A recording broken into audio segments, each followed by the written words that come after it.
extremism.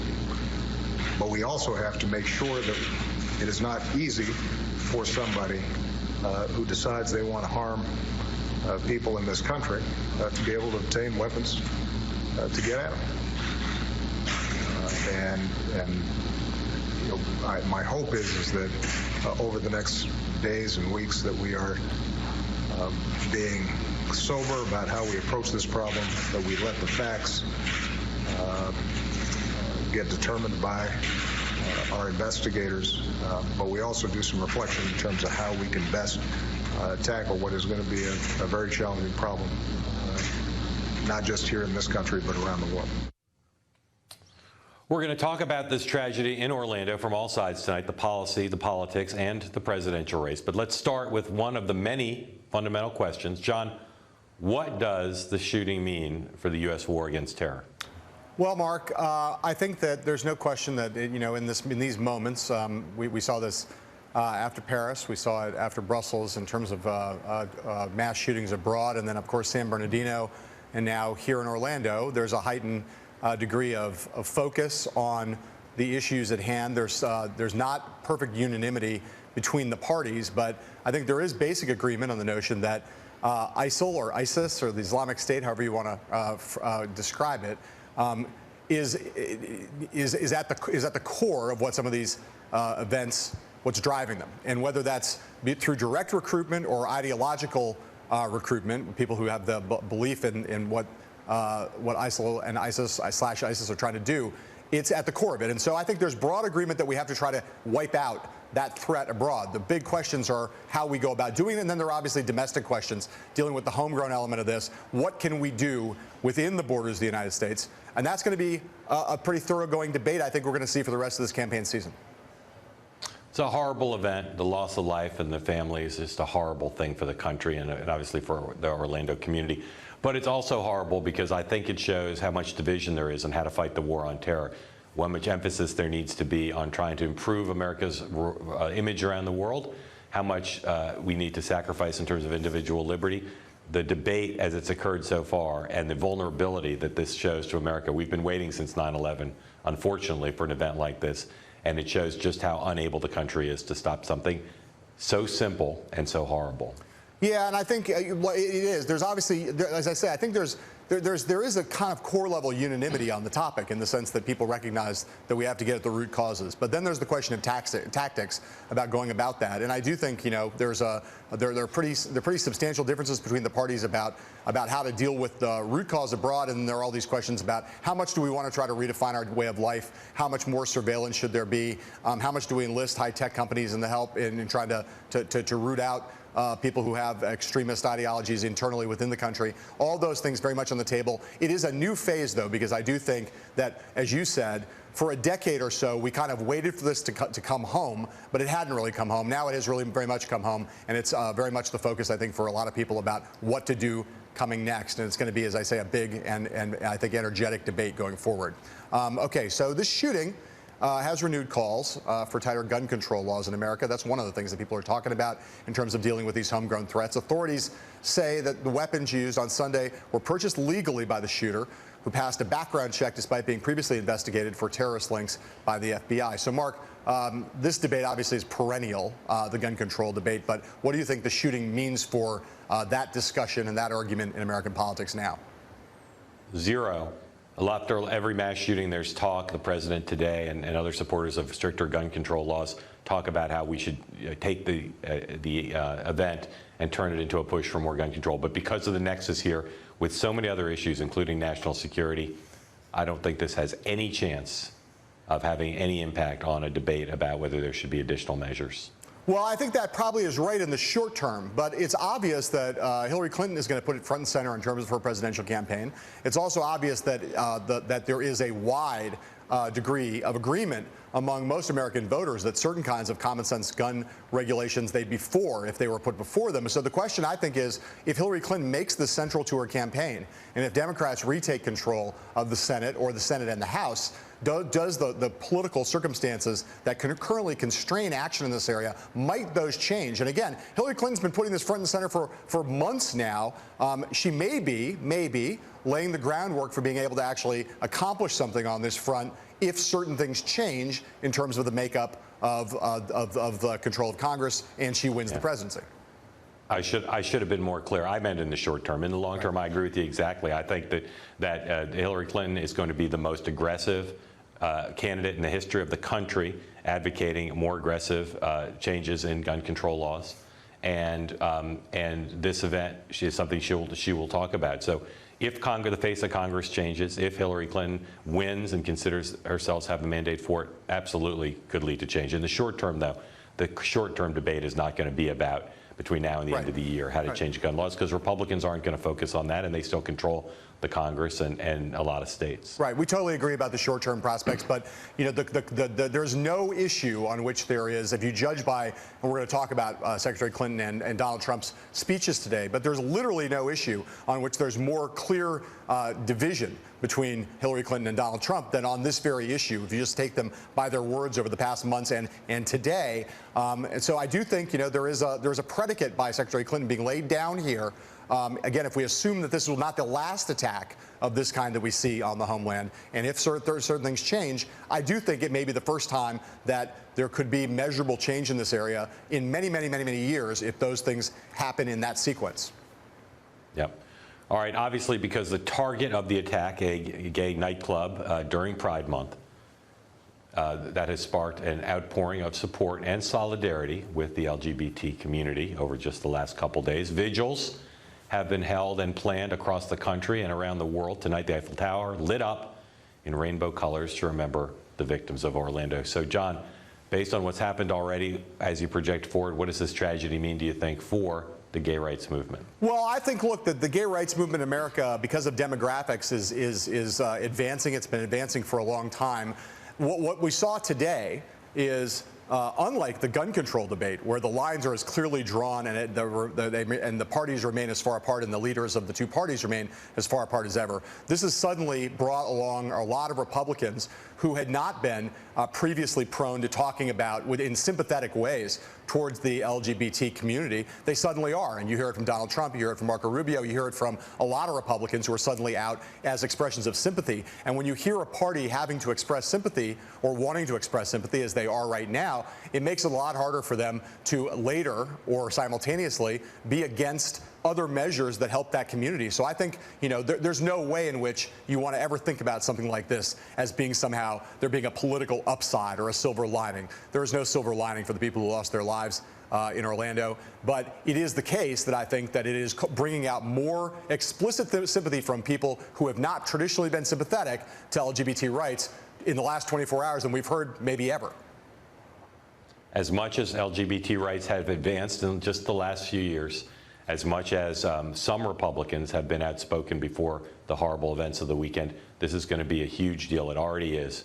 You already see many Republicans talking about the community in a way they never have, and I don't think there's any going back. There wasn't before, but this will accelerate a process that was already underway, and it will make it much more difficult for those who want to have the Republican Party to have a sharply different position than the Democratic Party on LGBT rights, make it much more difficult for them, I think, forever in America. Yeah, I mean, very hard, even just if you're talking about the long term, and we're in agreement on this topic too, but even in the short term, you know, in this context, how much chutzpah would it take now for an anti-LGBT rights cadre to put forward laws like the law in North Carolina, for instance, like that have been proposed in other places that restrict LGBT rights or try to turn them back? It would be enormously politically difficult, and it would exhibit an incredible tin ear for anyone to come forward with that. So I think in the short term, it is a boon, and I think in the long term, it just pushes us in the direction we've been going for quite some time. All right, when we come back, Donald Trump and Hillary Clinton responding to the Orlando attack with tweets, interviews, and speeches. We'll talk about what they said and whether this tragedy will change the contours of the 2016 presidential race right after this quick break.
Hillary Clinton and Donald Trump reacted to the Orlando shooting over the weekend with tweets and statements. This morning, the two presumptive nominees blitzed network and cable television, calling into nearly every major morning show to discuss their policies and policy prescriptions for combating terrorism, which they laid out in speeches this afternoon.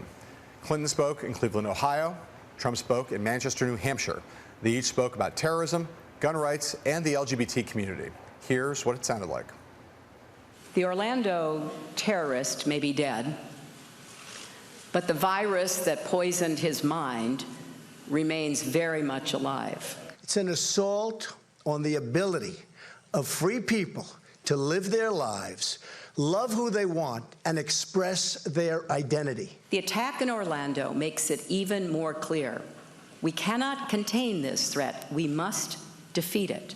When I'm elected, I will suspend immigration from areas of the world where there is a proven history of terrorism against the United States, Europe, or our allies. Inflammatory, anti-Muslim rhetoric and threatening to ban the families and friends of Muslim Americans, as well as millions of Muslim business people and tourists from entering our country, hurts the vast majority of Muslims who love freedom and hate terror. Hillary Clinton, for months, and despite so many attacks, repeatedly refused to even say the words radical Islam until I challenged her yesterday, and guess what? She will probably say them. She sort of has said them, but let's see what happens. We have to stem the flow of jihadists from Europe and America to Iraq, Syria, Afghanistan, and then back again. We need to tell the truth about radical Islam, and we need to do it now. If the FBI is watching you for suspected terrorist links, you shouldn't be able to just go buy a gun with no questions asked. Her plan is to disarm law-abiding Americans, abolishing the Second Amendment, and leaving only the bad guys and terrorists with guns. No good. Not going to happen, folks. Not going to happen. To all the LGBT people grieving today in Florida and across our country, you have millions of allies who will always have your back. And I am one of them. Ask yourself, who is really the friend of women and the LB and LGBT community? Donald Trump with actions or Hillary Clinton with her words? I will tell you who the better friend is, and someday I believe that will be proven out big league. So, Mark, big speeches and other media appearances by the two presumptive nominees today. How do you think, on the basis of what we've seen, how do you think the tragedy in Orlando will impact the race between Clinton and Trump? Well, we've both said that if there's an event like this, it's going to elevate national security, maybe even on par with the economy, as a test for these two candidates. I thought Hillary Clinton today and her team executed in the text of the speech, in her performance, being both tough and optimistic, and in terms of the semiotics of the event itself. I thought they executed once again, as they have for the last week or so, pretty close to flawlessly. She's in a different zone now in terms of communication, and she's showing a lot of confidence. I thought Donald Trump gave people what he has on offer to be a different kind of commander-in-chief, to shake things up.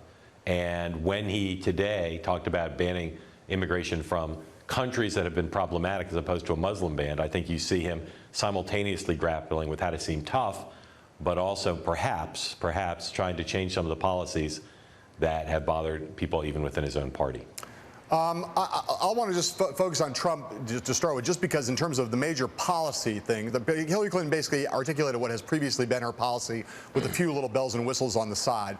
Trump went further with his Muslim ban. I mean, I know you're saying that he's trying to move it away from being a religious test to broaden it and say that it should be more focused on terrorist ties. However, in some sense, he's basically adding to the Muslim ban. He didn't actually take the Muslim ban off the table. So he's gone further now with this, and I think it's going to give, for a lot of Democrats, it's going to be a bigger target. For a lot of Republicans who are worried about him as commander-in-chief, I don't think he did a lot, even with the teleprompter up there, to ease their concerns, partly because he said a bunch of things that were not true, including suggesting that the shooter was an Afghani as opposed to being born in the United States.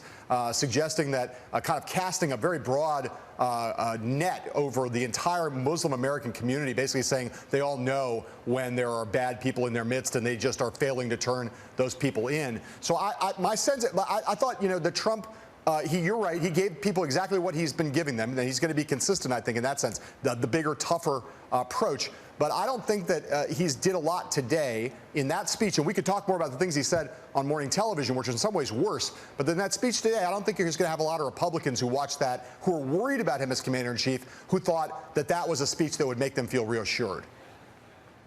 Secretary Clinton and her team are confident in their bones that in the end, eliminating Trump as an acceptable alternative on the economy, on his business dealings, etc., will be possible, but that it will be absolutely possible and perhaps most decisive in doing it on national security.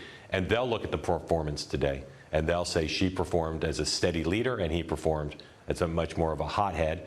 There are a lot of Americans, though, who will look at her record and at the record of the last 8 years and say, well, he may be a hothead, but that's what we need. They may be underestimating the extent to which Trump's performance today has broad appeal, but as I said a couple times, they're so confident that her performance today is a winning performance on these issues against him. Well, let's be clear. The biggest weakness that she has, and it continues to be a genuine weakness, I think, in terms of her stature, her resume, her ability, as you said, now to step up her game and communicate in a way that makes her seem like a credible commander-in-chief, she's playing at a very high level now, and I think she still has room to grow. Her biggest weakness, as I started to say, is still the record, and I think Trump will be able to make some headway by twinning her, by yoking the Obama record with her and say, look, the country's not safer. It may be safer than it was on 9/11 itself, but things are getting worse. There's a bad trend line here. The Obama administration policies, both abroad and at home, in dealing with this threat have not helped to make us safer. She's going to have to deal with that, with the history that she has as being part of the Obama administration foreign policy and national security team. She's still going to have to deal with that, and I think you're right that Trump can make some headway with her on that front. But as I say, there are an awful lot about what he's saying that's still going to make a lot of Republicans nervous and a lot of Democrats giddy. Politically, I mean. Yeah, okay. Coming up, we will head to Capitol Hill for a look at how Congress is reacting to the Orlando tragedy. We'll talk to a top Democrat on the House Homeland Security Committee next. But first, a quick commercial break.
Welcome back. We're talking about the horrific shootings occurred this weekend in Orlando, Florida, the deadliest mass shooting in the country's history. Joining us now, live from Capitol Hill, Russell Rotunda, the Democratic congressman from Mississippi. He's the ranking member of the House Homeland Security Committee.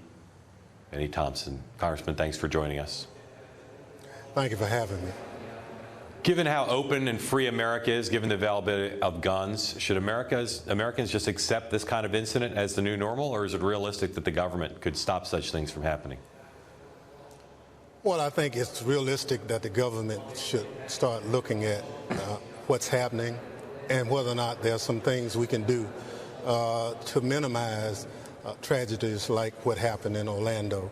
And I think what you'll see over the next coming weeks is Congress and other agencies looking at what could be done differently to prevent such occurrences.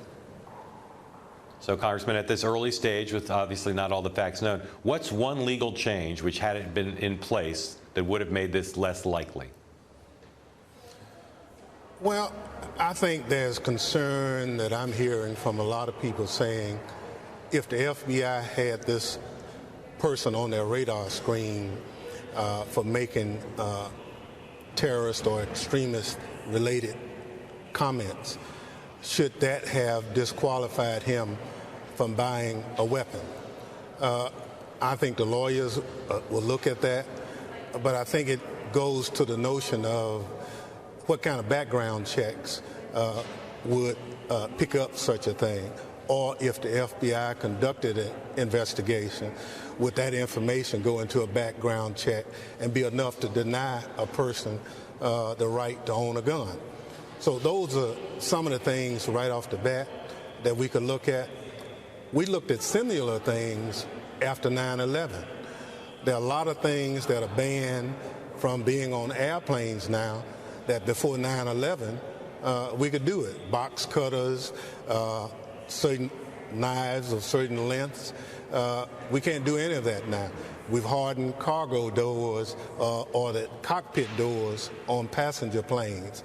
So I think Congress, rightfully so, should look at this and see whether or not there are some things that we can do to prevent occurrences like this from happening going forward. Congressman, as a practical matter, we focused a fair amount today on whether or not the shooter had direct ties to ISIS, to Islamic State, or whether he was just inspired by the ideology embodied by ISIS. As a practical matter, does that have any consequence in terms of what we should do next to make the country safer? Well, we've talked to experts all over the country, and they all say that a free and open internet is a laboratory for just about anything you can imagine. So for someone who feels that ISIS is an ideology that they want to participate in, they could very well become radicalized over the internet. So I think we have to look at that. But law enforcement and the intelligence community for a long time has been very concerned about this notion of the lone wolves. These are individuals who, in this instance and other instances, they're American citizens. They're not people who've come here from a foreign country, but they do terrorist-related things. So what is it that we can do to identify lone wolves more than we're doing now? And, you know, the experts are looking at it, and I think if we can, we will. But, you know, we're a nation of laws. Civil rights, civil liberties come into play. But I think it begs that we still have to, from an oversight standpoint, look at everything. All right. Congressman Thompson, thank you. When we come back, some reporting on where things stand now in Orlando. We'll talk to MSNBC anchor Kate Snow right after this.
As we cover all the angles of Sunday's nightclub shooting in Orlando, our next guest joins us from the streets of downtown Orlando, MSNBC anchor Kate Snow. Thank you for coming on with all due respect.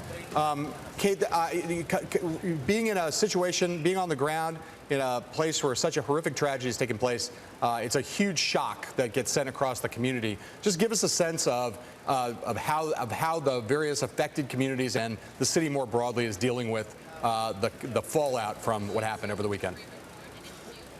Yeah, it's hard. You know, it's been 48 hours now, and I think people are still absorbing the shock of what happened. Everyone you talk to here is still sort of has that look on their face, like what has happened to our community. I'm standing right in front of Pulse. It's behind me about a couple of blocks down that way.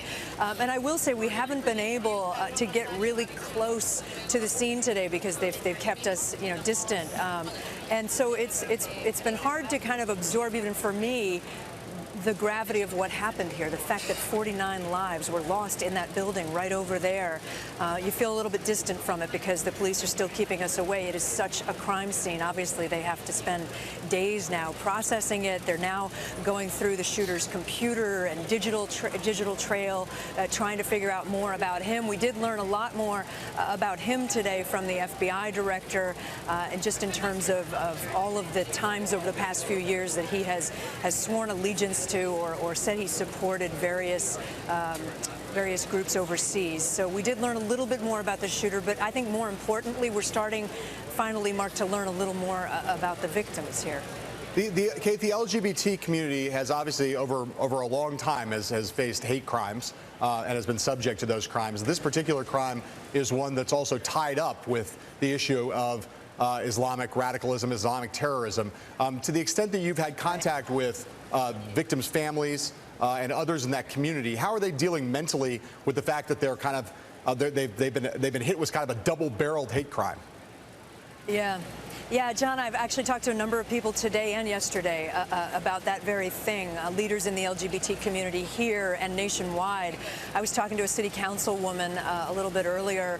She's the first openly gay member of the city council here. And she talked about, again, she talked about the shock, but she talked about feeling that this was representative of the anger that's out there and the rage that still exists in this country. She said hatred is not the answer, but what we saw here on Saturday night is that hatred is still very much alive. And then I don't know if we have the sound to play, but I asked her about Donald Trump's comments today, and about earlier today he said that there are thousands and thousands of assault weapons in this country, and it's just impractical to try to control all those weapons. And her response to that was, if we're not going to talk about gun control right now, when are we going to talk about it? So there's this intersection here, I think, of several things, of the potential for the terrorist connection, of gay rights and gay pride, and that community struggling to come to terms with what's happened. And then on top of that, you layer in the weaponry that was used and all the questions that are coming up about gun rights. Kate, another interesting aspect of that interview you did with the councilwoman, who is a regular attendee at that club and who knows the owners of the club well, was her denouncing in pretty stark terms those who want to start holding vigils around the city. Talk about why she has that point of view and how big an issue that is for the city at large. Right, and I was a bit surprised. I was a bit taken aback when she said, we don't need more candlelight vigils. We don't need that. And I said, why? And she said, because anytime we have something like tonight, there's plans nearby here to have another candlelight vigil, that takes people away from that crime scene behind me. That means that police officers have to go and staff, if you will, and surround a crowd to make sure that it doesn't, get out of hand, make sure that there's security. And her point was, right now, all we need is to figure out what happened here and to help the families and help the victims, help those who are survivors of what happened. We don't need to over and over again have groups coming in, and she said, taking advantage of the moment. She's very sensitive that some groups have come here from other places outside of Orlando, and she thinks they just want the limelight. They just frankly want a little bit of attention. And again, I think everyone would agree the attention should be on the families who lost loved ones and on the people who survived. I mean, there are a lot of people walking around here who were there on Saturday night who tell horrific stories, but they're here with us still, and that should be celebrated. Kate, we know from New York after 9/11, Washington, as well as other cities that have dealt with horrible things like this, that there's really efforts on the part of leadership. The mayor and the governor have both spoken out this way, to be strong and to talk about how the city's tough and will fight back.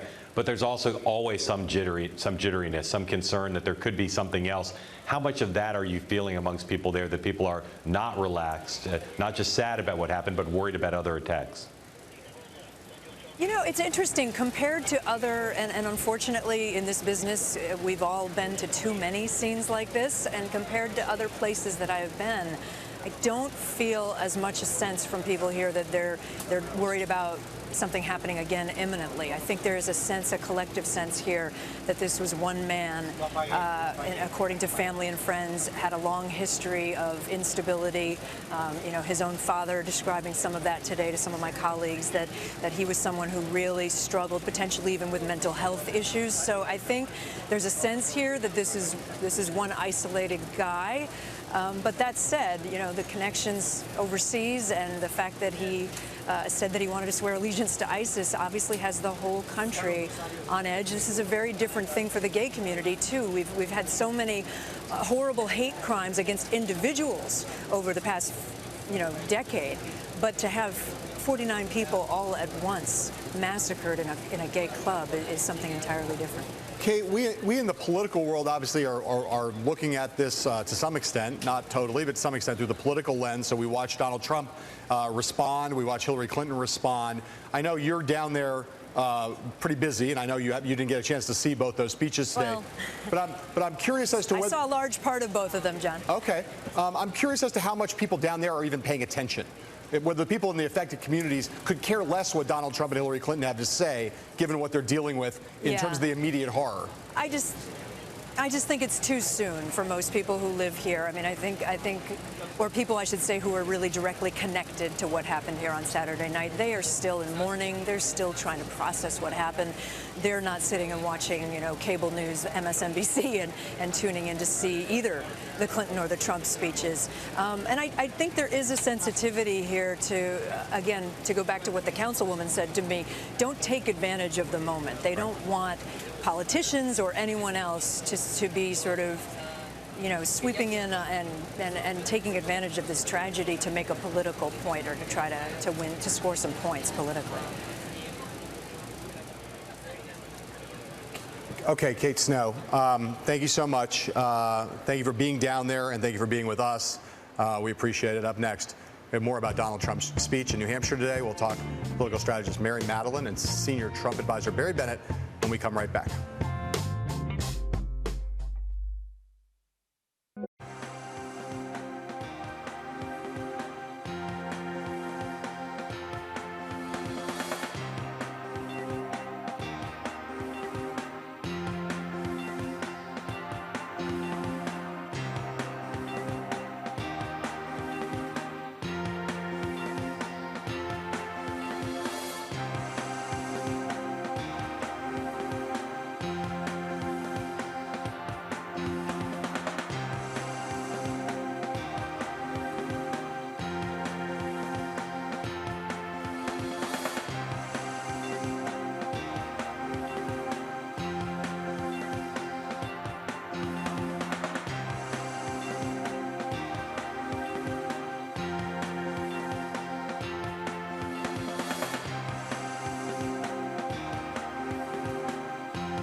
It's an image of the Eiffel Tower lit up tonight, one of many commemorations around the country, around the world, for the horrible events of what's have happened in Orlando. Joining us now to talk about those events from our Washington bureau, the political strategist Mary Madeline, who in the wake of the Republican nomination fight left the Republican Party, is now a member of the Libertarian Party. She is, as I said, in our D.C. bureau, along with Barry Bennett, a senior campaign advisor to Donald Trump. Thank you both for being us. Mary, I'd love to start with you and ask you for your sense of how the government and the political system is responding to serve the public interest in the wake of what happened in Orlando. Not well. You said to your previous anchorette there, how do people care down there? Well, they shouldn't care less, because what have the chattering classes been talking about?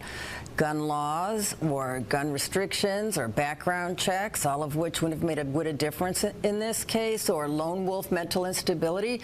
It's calculated, and it's hogwash misdirection. And of course, it's not being handled well, but it is a political season, and this is why we get candidacies like Donald Trump. By the way, I did not leave the party because of Donald Trump. I left. Donald Trump is a symptom, not the disease of the party. I didn't say you left because of him. I said you left in the wake of the nomination fight, which is true. You're right. I retract that, Mark.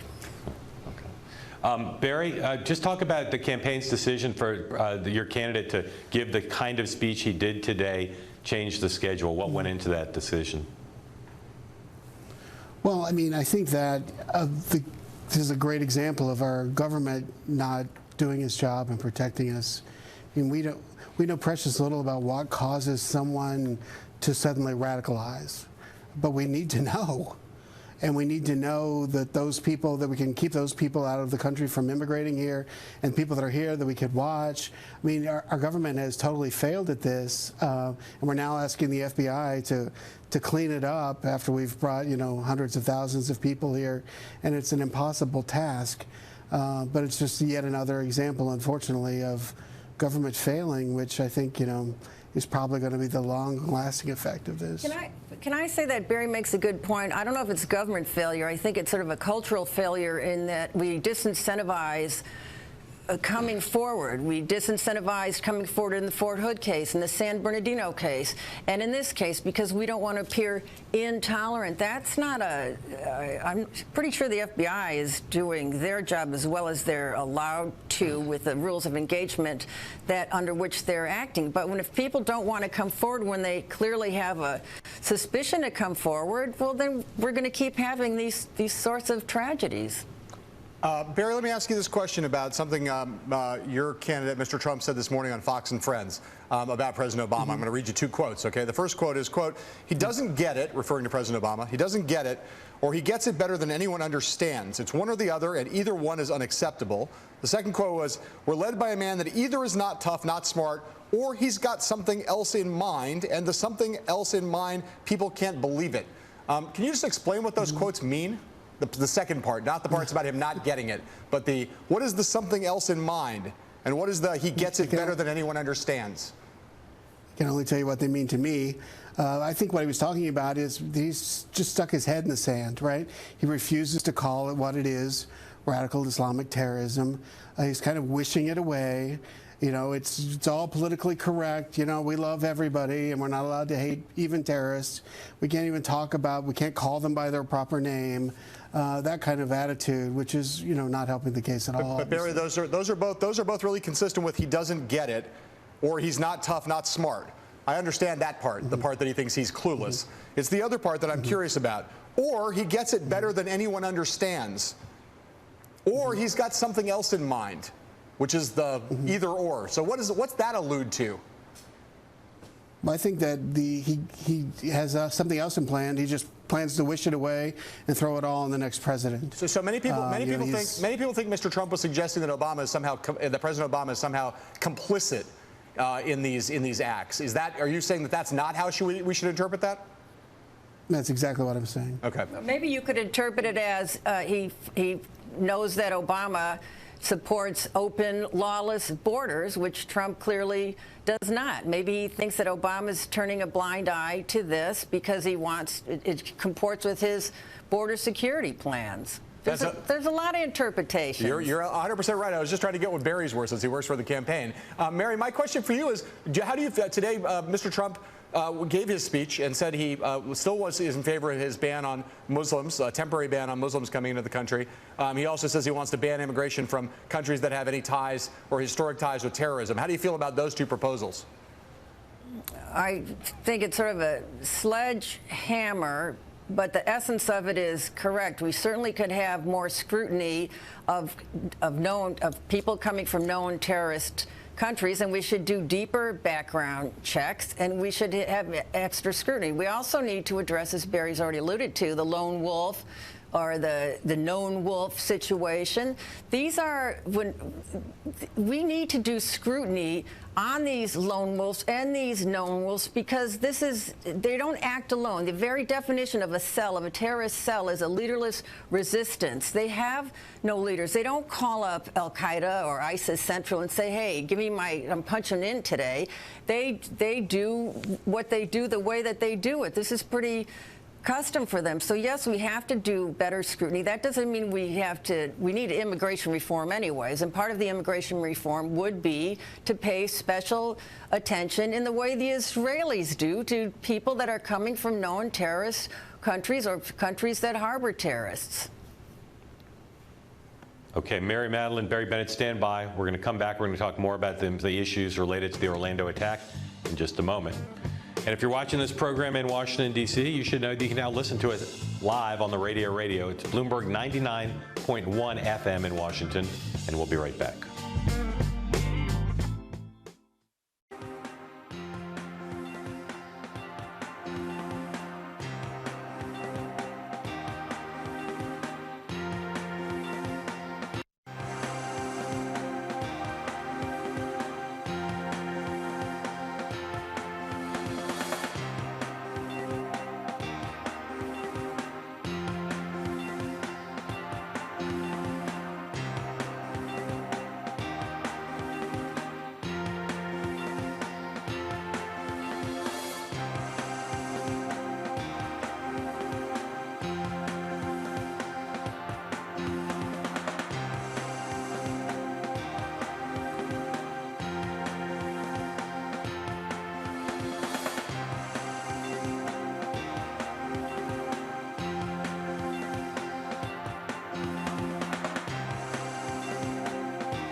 We are back with the renowned Republican, now libertarian political strategist Mary Madeline, and Barry Bennett, the senior campaign advisor for Donald Trump. Barry, just before we went on the air, we got word by looking at Donald Trump's Facebook page that your boss has, based on, quote, says, quote, based on the incredibly inaccurate coverage and reporting of the record-setting Trump campaign, we are hereby revoking the press credentials of the phony and dishonest Washington Post. Marty Barron, the Washington Post executive editor, has come out and said that revocation is, quote, nothing less than a repudiation of the role of a free and independent press. Can you explain to us and our viewers what the Washington Post has done to justify your campaign revoking its credentials? You know, I wish I could, but I haven't been able to talk to the campaign since I saw that Facebook post. So I really don't have anything to shed on it. Mary, you've dealt with the press for a long time in a lot of circumstances, sometimes adversarial circumstances, working for various campaigns. Is there a circumstance in which you can imagine in the middle of a presidential campaign revoking the credentials of the Washington Post on behalf of your candidate? Probably not, but there have been actual circumstances where I have slapped across the face various reporters on tarmacs across the country, so I understand that the aggravation, but I'm not sure it matters. Mr. Trump has a lifeline, if you will. He has a form of communication with the country that transcends or goes around or whatever. He doesn't need the Washington Post, so I don't know why he picks a fight with them. It's off message, but I guess off message is on message for him. Barry, just again, even if you don't understand exactly why in this case, should the press right now take this as a warning sign that if it displeases the campaign, that it faces retribution of this kind? I mean, it seems to me, rationally speaking, that is one of the inferences that I would draw from this action, that everybody's on notice. I don't think it was meant as a warning shot, but I will tell you that in today's social media age, the press is, remarkably less important. I mean, more people will read that Facebook post than read the Washington Post today, I assure you. Right. He's got 16 million followers on social media. The Post circulation isn't quite up to those numbers. I assume you're saying, I assume you're not saying, Barry, that the press, as constituted by like major television networks and the New York Times and Washington Post, is now irrelevant and therefore can be just disregarded, right? No, but there was a day when that was the only way to get your message out. There were, tarmacs and filing centers at every stop on the plane, and those were your only chances to get a message out. And that's just not the case today. So the candidates still have a little flexibility. Barry, is it appropriate for a campaign to allow or not allow coverage from a news organization based on the content of that news organization's coverage? Is that appropriate? No, I don't think it is appropriate, but that's not what's happening. What they're doing is they can't determine who gets access and who doesn't. That happens every day. Well, I understand, but you're saying that the Trump campaign has never denied a news organization access to an event based on the coverage? Because it's been widely reported by many news organizations. But that doesn't prove. I mean, Politico, for instance, has been banned from a lot of events, but that doesn't keep them from reporting on it every day. They just can't be in the room. But are news organizations, is it appropriate to ban news organizations based on the candidate or the campaign not liking the coverage? Is that something your campaign thinks is appropriate? Well, I think you can certainly ban access, absolutely. Based on content? I don't think it's inappropriate. It's not inappropriate to say, we don't like a story, so you can't cover us. No, not talking about interviews. We're talking about covering events, candidates have been doing this for decades, Mark. I mean, if you didn't like a coverage of some particular reporter, you refused to do interviews with them. But Barry, it's not about interviews. It's about whether you're denied press credentials to cover events that other news organizations are allowed to cover. Mary, is that appropriate to do? Because the Trump campaign seems to do that. I think what was ineffective or waste of time was making a big pronouncement about it, and you two know better than anybody that there are ways to ban, to de facto decredential press whose coverage you don't like and whom you want to punish. This is as old as campaigns are. What was disconcerting was making a big hoo-ha about it. On the other hand, when Mr. Trump made a hoo-ha out of the New York Times story and it collapsed on itself, it reinforces a meta message of his, which is you can't really trust these stories anyway. So I don't think this is going to hurt him. I just think he's moving into a period where he needs to get more on a policy and principle message than we already got the media doesn't like conservatives point. But Mary, just to be clear. No, but go ahead, Mark. Mary, I'll just say it's not about whether it's been done before, although I don't think it's ever been done on this scale in my career. And it's not about whether he can get away with it. It's about whether it's, as a matter of principle, news organizations should be denied coverage to open press events because of the content of things they've written or said previously. I've not heard either of you say whether you think that's appropriate or not. I think it is ineffective. It's inappropriate in a campaign because it's ineffective. Go ahead and cover it. And it's just what I thought was ineffective and counterproductive was making a big hoo-ha out of it. So yes, we both in agreement it's inappropriate, but one of us who doesn't work for Trump is saying it was counterproductive. All right, Mary, Barry Bennett, thank you both for taking the time, and we'll be right back.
There's a lot more coverage on the Orlando shooting and its implications on politics on BloombergPolitics.com right now. Coming up on Bloomberg TV, Emily Chang speaks to the CEOs of Microsoft and LinkedIn about their big hookup. Until tomorrow, sayonara.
I'm Mark Crumpton. You're watching Bloomberg West. Let's begin with a check of your first word news.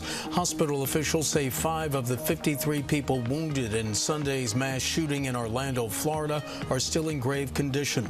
That attack left 50 people dead, including the shooter, who was killed in a gun battle with police. Investigators are still trying to determine a motive for the attack.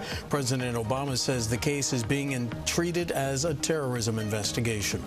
Air France says it's able to get about 80% of its flights in the air despite a strike by pilots. About a fourth of the airline's pilots have walked out because they now have to work longer hours without more pay. French garbage collectors, railroad workers, and energy employees have also walked out because of other disputes, including new labor reforms. In South Africa, former Olympic runner Oscar Pistorius faces up to 15 years in prison for the 2013 shooting death of his girlfriend Reva Steenkamp.